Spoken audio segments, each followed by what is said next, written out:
बुढ़िया के बैर। चंद्रपुर नामक गांव में ललिता नाम की एक बुढ़िया रहती थी। वो बुढ़िया अकेले ही रहती थी।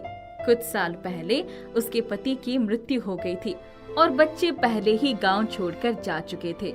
बुढ़िया के घर के बाहर बहुत पेड़ थे, मगर उन सभी पेड़ में उस बुढ़िया का सबसे खास पेड़ बैर का पेड़ था। जी आप तो चले गए, मगर आपके द्वारा लगाया ये बैर का पेड़ आज इतना बड़ा हो गया कि आज इसके सहारे 2 वक्त का भोजन मिल पा रहा है। बुढ़िया हर सुबह बैर के पेड़ से बैर तोड़ा करती थी और उन्हें बाजार लाकर बेचती थी। बैर ले लो बैर, ताजे ताजे मीठे मीठे बैर। लाइए माँ जी, थोड़े बेर दे दीजिए, मीठे हैं ना? हाँ बेटा, मेरे पेड़ के सभी बैर मीठे ही होते हैं। एक दिन बुढ़िया बैर बेचकर बाजार से घर आती है। तभी देखती है एक गाय घुस आई है और पेड़ पौधे खा रही है। ए भट भट, भाग यहाँ से, चल हट हट यहाँ से। बुढ़िया डंडे की मदद से उस गाय को भगा देती है। अगले दिन आती है तो देखती है कुछ और जानवर घुस आए हैं और पेड़ पौधे बर्बाद कर रहे हैं। भट भट, भाग यहाँ से, कहाँ से ये जानवर आ रहे हैं? कर्म जले हर रोज घुस जाते हैं, कहीं ये मेरे सभी पेड़ पौधे ना बर्बाद कर दे। कुछ ना कुछ तो करना ही होगा। बुढ़िया को परेशान देख पड़ोस में रह रही चंपा बुढ़िया से कहती है, अरे आप भी ना, क्या हर रोज इन जानवरों के पीछे इतना परेशान हो रही है? कुछ मजबूत लकड़ियाँ लीजिए और घेर दीजिए, कोई जानवर नहीं घुस पाएगा। वाह चंपा, तू तो बड़ी समझदार है, मैं आज ही ये कर देती हूँ। अपने सभी पेड़ पौधों को बचाने के लिए बुढ़िया मजबूत लकड़ियों से उन्हें घेर देती है। हाँ, अब कोई भी जानवर मेरे पेड़ पौधों को बर्बाद नहीं कर पाएगा। लकड़ी लगाने के बाद अब एक भी जानवर उसके घर के अंदर घुस नहीं पाता है। वो आराम से बेर बेचने के काम में लग जाती है। अचानक वो बुढ़िया बीमार पड़ जाती है। हे भगवान, ये क्या हो गया? मैं बीमार पड़ी रहूंगी तो पैसे कैसे कमाऊंगी? खाऊंगी पीऊंगी कैसे? मेरे पास तो कोई भी नहीं है। वो बुढ़िया इतनी बीमार हो जाती है कि बिस्तर से उठ नहीं पाती है। पता नहीं मेरे पेड़ पौधों का हाल क्या होगा। शक्ति ही नहीं मिल रही कि एक बार बाहर निकल कर देखूं भी। इसी तरह कुछ दिन बीमार पड़े रहने के बाद वो बुढ़िया अब ठीक हो जाती है और वापस पहले की तरह काम पर लग जाती है। जितने दिन बुढ़िया बीमार थी उतने दिन पड़ोस की एक महिला उसे खाना देकर जाती थी। धन्यवाद भगवान, आपने मुझे ठीक कर दिया। आखिर कितने दिनों तक किसी पर बोझ बनी रहती। बुढ़िया घर से बाहर आती है तो देखती है उसके सभी पेड़ पौधे मुरझा गए हैं, लेकिन बेर का पेड़ अभी भी एकदम हरा भरा है।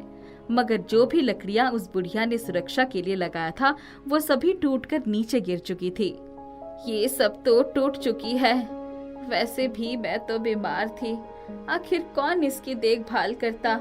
अभी इन्हें सही कर देती हूँ। बुढ़िया वापस नई लकड़ियाँ लगा देती है। अब कल से बेर तोड़कर बेचने जाऊंगी। पेड़ पर बहुत से बेर लगे हुए थे। अगली सुबह वो बुढ़िया बेर के पेड़ के पास आती है तो देखती है पेड़ पर एक भी बेर नहीं है। अरे, मेरे पेड़ के बेर कहाँ चले गए? कल ही तो मैंने देखा था, इस पर बहुत सारे बेर लगे हुए थे। बुढ़िया कुछ समझ नहीं पाती है और अगले दिन भी यही होता है। पेड़ के सभी बेर गायब थे। जरूर कोई ना कोई मेरा बेर चोरी कर रहा है। मैं इतने दिन बीमार क्या पड़ गई, मेरे पेड़ के बेर चोरी होने लगे। मगर कौन है वो जो ऐसा कर रहा है? कहीं कोई जानवर तो ऐसा नहीं कर रहा। बुढ़िया कई बार अपने पेड़ पर नजर रखती, पूरी रात भर उसकी देखभाल करती, मगर जैसे ही वो सुबह बेर तोड़ने आती थी, बेर के सभी बेर गायब रहते थे। एक दिन बुढ़िया देखती है उसकी पड़ोसन बेर खा रही है। ये देख वो सोचती है, कहीं इतने दिन से ये तो मेरे बेर को चोरी नहीं कर रही, क्योंकि जब मैं बीमार थी तब सिर्फ यही मेरे घर आती थी। यही सोचकर बुढ़िया पड़ोसन के पास आती है। वाह चंपा, तू ऐसे करेगी मुझे नहीं लगा था। मैंने क्या कर दिया? मतलब मैं बीमार थी, लाचार थी, तूने मुझे उस वक्त भोजन दिया तो तू क्या हर रोज मेरे घर से बेर चोरी करके ले जाएगी? छी छी छी छी छी, ये आप क्या कह रही है? मैं क्यों चोरी करूंगी आपके बैर? हाँ तो बता, ये बैर कहाँ से आए तेरे पास? अरे मैं अभी बाजार गई थी, वहीं से लेकर आई हूँ। मतलब मैंने आपकी मदद की और आप मुझ पर ही इल्जाम लगा रही हो। इसलिए लोग कहते हैं किसी का अच्छा करने भी जाओ तो वो आपको गलत ही समझेंगे। गुस्सा होकर चंपा अपने घर के अंदर चली गई और बुढ़िया वापस अपने घर आ जाती है। अगर ये चोरी नहीं कर रही तो आखिर कौन है जो मेरे बैर चोरी कर रहा है? गांव के कुछ शरारती बच्चे थे जो सुबह 4 बजे बुढ़िया के बैर के पेड़ पर बेर तोड़ने आते थे। जब वो बुढ़िया बीमार पड़ती थी तब से उन लोगों ने ये शुरू किया था। दोस्तों, सुना है जिसका पेड़ है वो अब स्वस्थ हो गई हैं, कहीं हमें पकड़ ना ले। अरे आज तक हमें कोई पकड़ पाया है क्या जो वो पकड़ लेगी? तुम सभी डरो मत, जिस वक्त हम लोग जाते हैं उस वक्त तो कोई आता भी नहीं है। सुबह सुबह वो बेर के पेड़ के पास पहुंच जाते हैं और पेड़ से बेर तोड़कर खाने लगते हैं और अपनी अपनी जेब में भरने लगते हैं। वाह, इस पेड़ के बेर तो हर रोज बहुत मीठे होते हैं। यही वजह है जो हम इसकी ओर खींचे चले आते हैं। भाइयों, जितना हो सके उतना बेर अपनी अपनी जेब में भर लो। सभी बच्चे खाकर वहीं पास में शौच करके चले जाते हैं। बुढ़िया हर रोज थोड़ा पानी बाहर रखती थी। उसी पानी का इस्तेमाल करके वो बच्चे शौच करते हैं और वहाँ से भाग जाते हैं। सुबह सुबह बुढ़िया बैर के पेड़ के पास आती है तो देखती है फिर से सभी बैर गायब है। अरे कौन है जो बैर गायब कर रहा है? अभी कुछ ही घंटे पहले तो मैं सोने गई थी, तब तक तो सब सही था, फिर अचानक बैर गायब कहाँ हो गया? बूढ़ी को गंदी बदबू आने लगती है। तभी उसकी नजर शौच पर पड़ती है। छी छी छी, बैर तो चोरी करके जाते ही है वो चोर, और अब शौच करके भी जाने लगा। छी छी। जहाँ बुढ़िया ने पानी रखा था वो पानी भी खत्म था। लगातार ऐसे होने पर बुढ़िया बहुत गुस्सा हो जाती है। अब बहुत हो चुका, अब तो मैं चोर को सबक सिखाकर ही रहूंगी। जो पानी बुढ़िया बाहर रखती है उसमें उसने लाल मिर्च मिला दिया।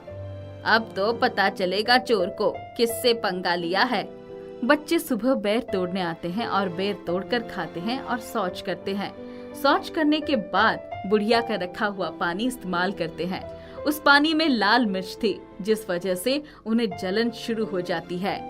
अरे रे, बचाओ बचाओ, बहुत जल रहा है, बचाओ बचाओ बचाओ, बहुत जल रहा है, बचाओ। अच्छा तो ये है चोर। क्यों बच्चों, तुम लोग हर रोज मेरे पेड़ के बैर क्यों चुरा कर ले जाते हो? तुम लोगों को पकड़ने के लिए ही मुझे ये करना पड़ा। तुम लोगों की वजह से मुझे इतना नुकसान झेलना पड़ा।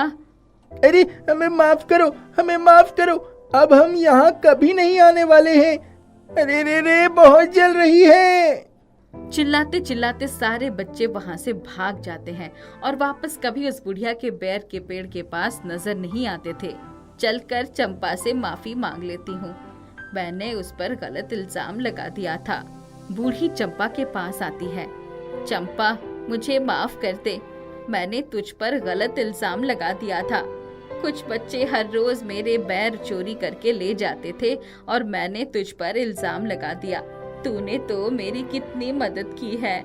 चंपा बुढ़िया को माफ कर देती है। अब बुढ़िया वापस बैर बेचने शुरू कर देती है।